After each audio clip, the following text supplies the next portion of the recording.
Hello everyone, so welcome to today's video. We are doing an eye look today with the Tarte Little Juicy palette, Little Juicy.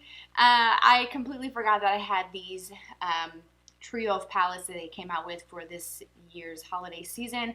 They were in my drawer, forgot about them. I was putting things away and I'm like, wait a minute, I don't think I even did a video with these. So today's the day.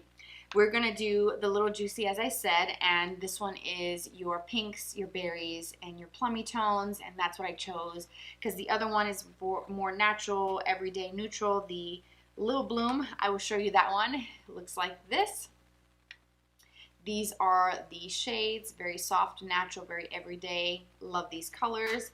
And then the Little Toasted, which has the same packaging as the original full size. This one is your warm tones and definitely in that warmer category. So I wanted to kind of try something different. So I chose a Little Juicy for today's video, and we're focusing on the eyes because I am doing a foundation test in a separate video. So I will share with you what I'm wearing from start to finish in the description box. But if you want to see how to do this eye look, then just keep watching. Let's go with this light one here. It's like a pinky, I want to say it has like a little bit of a peachy look to it, but we'll see. And I'm going to take that right into my crease. So this is going to be a very kind of pinky color and look today. But I definitely wanted to get at least one look up with this on the channel, just in case any of you are wanting to try this palette or you saw it and you're kind of curious as to the quality. This palette, the Little Juicy, does not have a larger counterpart in full size like the Little Toasted and the Bloom one. So this one is going to be kind of its standalone. Now, are they going to come out with one that's larger with the same color story? Probably, maybe so. I'm not sure. But I don't think I'm going to need that, being that I've got this little mini. So this is just kind of like a minier version of possibly something coming in the future. Who knows? And I'm not being too careful or precise with it. I want to get some makeup on and then just move on. So I don't really want to spend too much time, especially with that shade, with blending and stuff like that, just because I'm going to go over it. Actually, I'm going to take a little bit of that cream shadow that I used initially all over the lid. I'm going to go around the edges and kind of blend and clean up my edges as I go to make it easier. I think I'm going to go in with a little bit of this shade right here. This one is also matte, but this one has a little bit more brown to it compared to this one that's more plummy. It looks a little bit brighter on camera, but in person it's a little bit deeper and a definite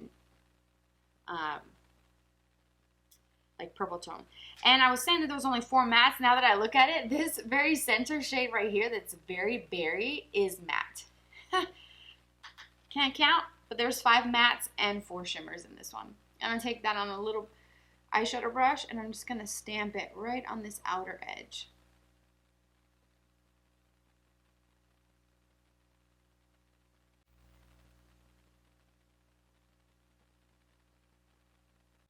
And I'm going to pull that color right into my outer V area and just kind of go back and forth so it blends into that first pinky color that I put in my crease. But I'm not pulling it in too much. I'm going to kind of stick to this outer part of my eye.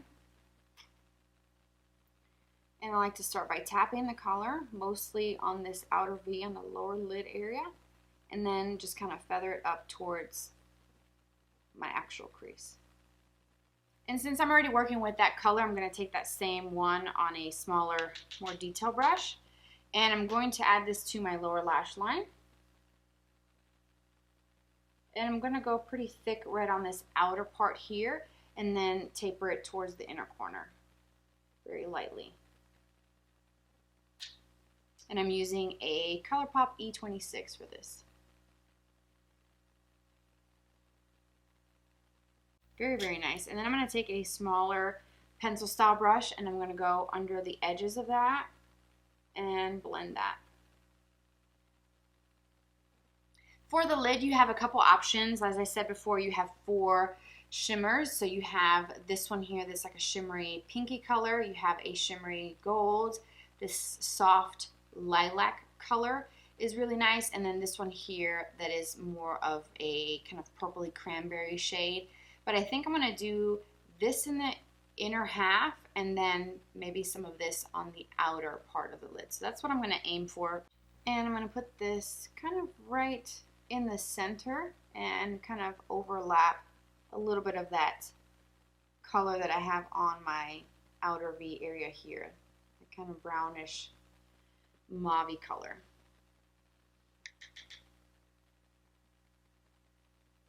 And I feel like this one definitely needs to be layered and built up in order to be able to see it. You could probably use your finger to get better payoff, or even a damp brush.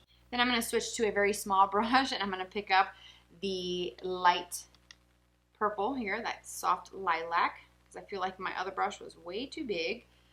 And I'm going to put this into the inner half that I left bare and kind of connect it up to that lid shade.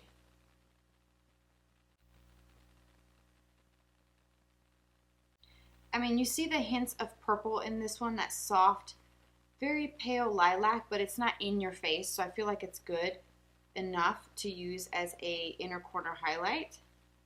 But if it was any more purple, I don't think I would be doing this step.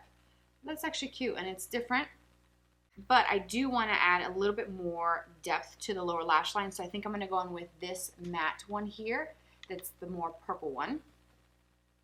And I'm going to take an angled brush, tapping off the excess, and there is quite a bit of kick up. I mean, my palette does look pretty dirty, but it's not bad. And then I'm going to add this to my lower lash line just to kind of intensify it and keep it close to the root of my lash, which is why I like using an angled brush for this step. And maybe there you can see a much distinctive purple undertone to that color, and it's really, really nice.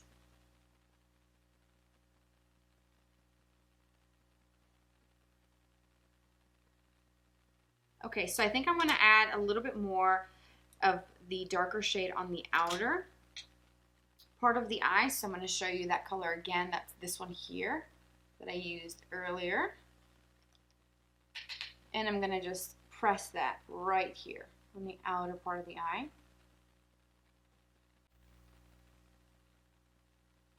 And let's add a little bit more of that lilac in the inner corner, but this time I'm going to load up my brush and I'm going to spray it with a setting spray and see what happens. And I'm using the Lila Be a Glow face mist for this.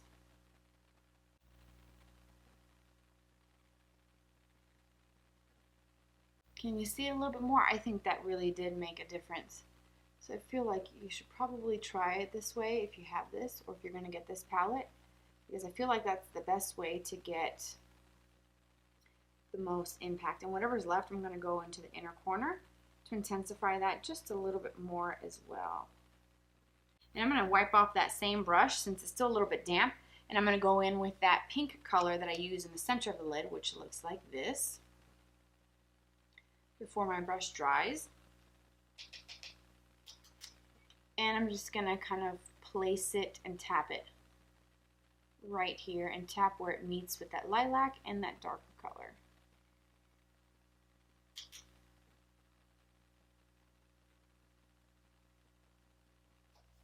Alright, so I've done my mascara and my eyeliner, both from Charlotte Tilbury, and I really have enjoyed how it looks. The mascara has definitely gotten better with continued use, and I feel like it completely transforms the whole eye look, and I really enjoy that. For my blush, I'm using one from Cab Cosmetics. This is the Strawberry Shortcake Blush Me Up palette, and I'm using shade number 319, which looks like this. You could use some of these other shades if you wanted to, if you have this palette. It kind of goes with that kind of pinky theme that we have on the eyes.